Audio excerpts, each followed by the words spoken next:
My advocacy journey, that I've now been on for almost 5 years, began at a young age when I noticed and became extremely frustrated at the lack of youth representation and engagement, especially for women of colour like myself.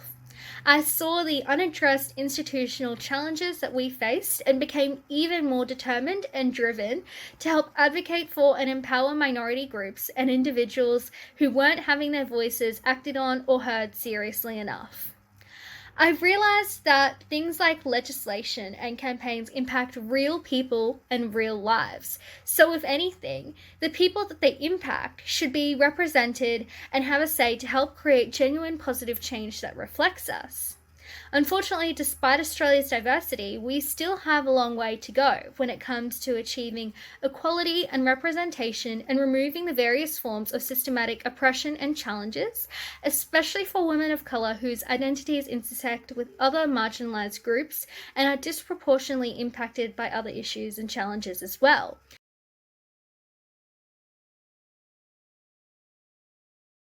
I believe that every young person and child has the right to feel safe, loved, and secure in their lives, and that's why I do what I do. My goals for all the work that I do is to make sure that we are actually bringing a seat to children and young people on the table when it's regarding their lives. They deserve as much of a say in their life and what's happening in their life as the adults around the table.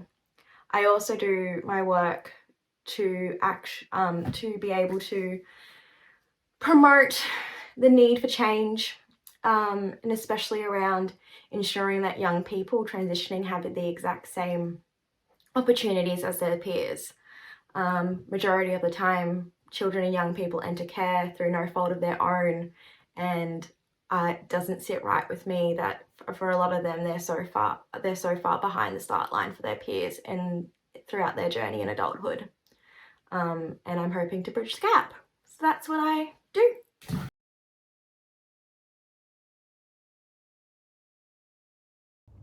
What drives me to do my human rights work is purely the fact that it's been passed down from my elders to me, and that I need to keep running that race. I need to take the baton off them and continue the fight and paving the path that they have already worked so hard to pave for us. But it's my community, it's my family, it's my friends, it's the people that feel that they don't have the ability to speak up. It's about empowering them, and making sure that community has the ability for self-determination, that they can feel safe in raising issues without being discriminated against. I'm very passionate about the Indigenous advocacy and Indigenous sector, but also very passionate about agriculture and our farming sector. So I'd love to see the two marry together and some outcomes come from there, from self-determination to culture being more widely accepted in Australia and systems being changed to represent modern Australia and everyone in it.